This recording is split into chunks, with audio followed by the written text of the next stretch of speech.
What's good, African family? Welcome back to the African Wahala. So the United Kingdom government and the Rwandan government came to an agreement that the UK government would pay out a ton of money to the government of Rwanda in exchange for accepting a ton of illegal immigrants. Mr. President, you have positioned Rwanda as a country with a solution to the global migration crisis, striking deals with Britain, Denmark, and Israel. But critics say that, first of all, you are looking to benefit financially, geopolitically, and in terms of external image from the arrangements because of your records on human rights. How do you respond to these comments? First of all, why don't others do the same? Why don't others benefit by doing the same? I mean, if Rwanda is thinking about benefiting from all this, okay. First of all, those who are having migration problems, why do they have migration problems? And why don't they find a solution?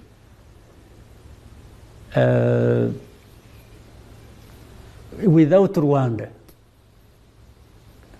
you see, this is why I can't understand the critics, what they are talking about. You are blaming Rwanda for contributing to solving a problem. Now, this sounds very, very suspicious. It doesn't even sound ethical. Why would you have to exchange people for money? But at the same time, I think about the karma aspect of this entire situation. You know, back in the times when the United Kingdom for hundreds of years was colonizing and conquering countries all over the world, confusing people, turning them into nationalities that were strictly created for the benefit of the UK.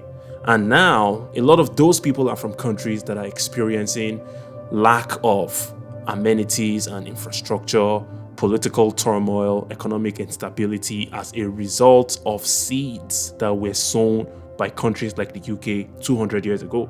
So it's only coming back to bite the UK and a lot of these Western countries that are suffering from mass illegal immigration. So the United Kingdom government, with the agreement to send those people to Rwanda, it also brings about some questions of if the United Kingdom, which as we speak is currently seeking professionals from all over the world to fill into the economy and provide services for the citizens and contribute to the economic growth of the UK. But to meet these criteria, you have to have certain levels of education, you have to have some technical skills and work experience. So in order for you to come into the UK, you have to be solid. But if you find yourself in the UK as a result of economic turmoil in your country or political instability that was probably created by the UK 200 years ago, you will be shipped out to Rwanda. And the United Kingdom government also put that scheme out to the governments of Ivory Coast and Botswana.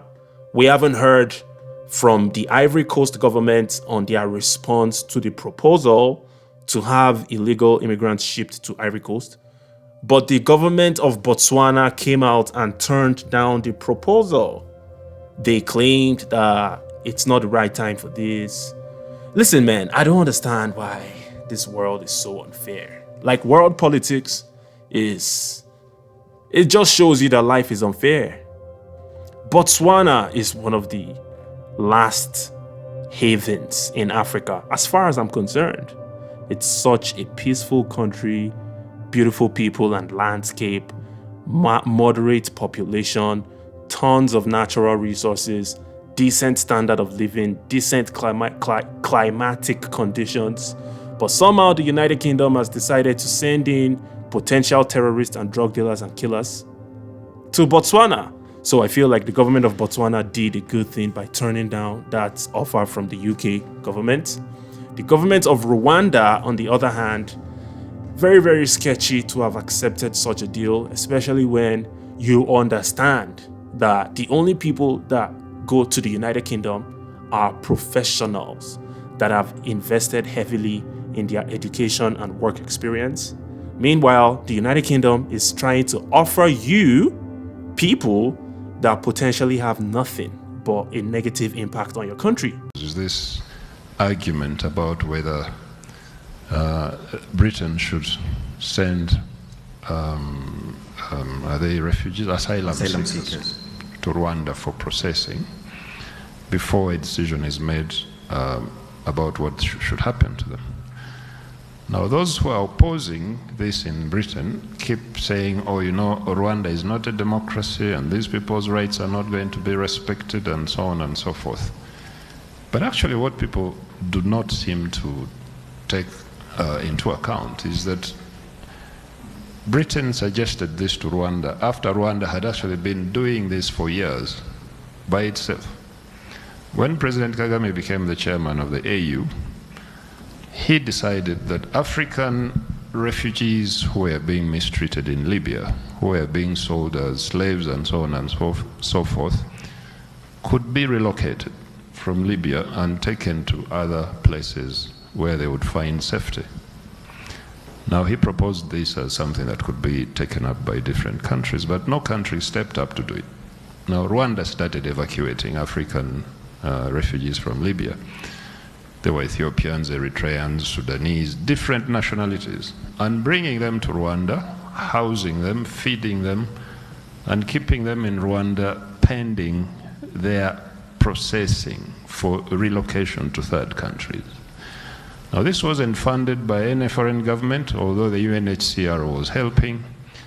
A lot of these people that came to Rwanda under this program left Rwanda, went to Canada, went to various places, others went to Uganda, but no one has actually accused Rwanda of having violated their rights.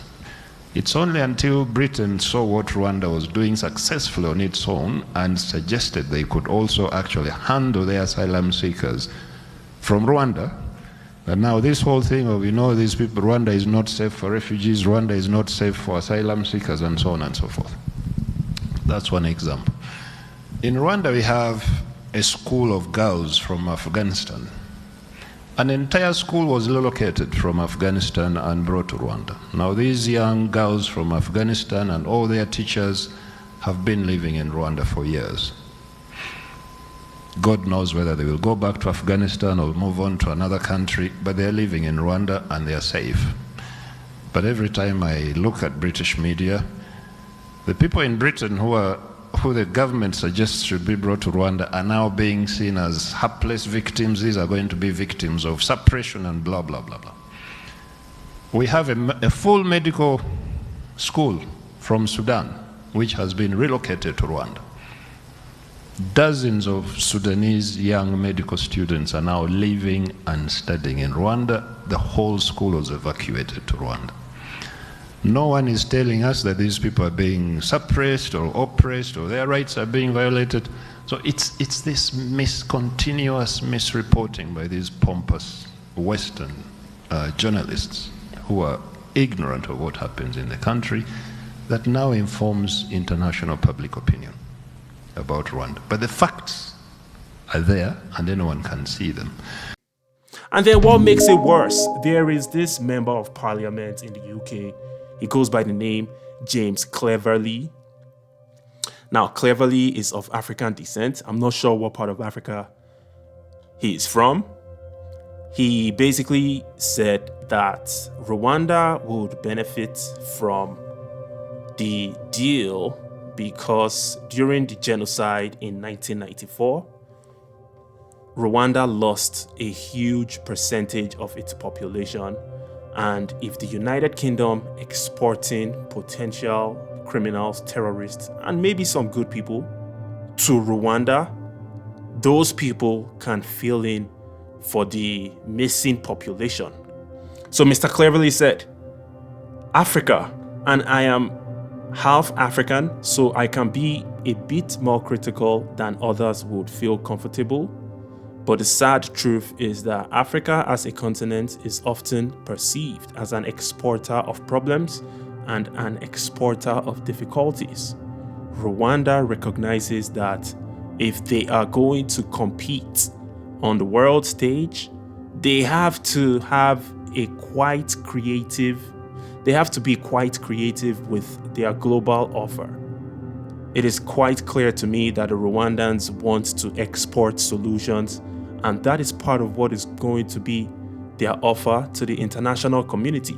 So basically, Rwanda's offer to the international community, according to this member of parliament, is to take in the unwanted people from the United Kingdom in exchange for money. And that is how Rwanda contributes to solving global problems. I have nothing but negative things to say about it, but let me know what you think in the comment section. Don't forget to like, share, and subscribe to the African Wahala.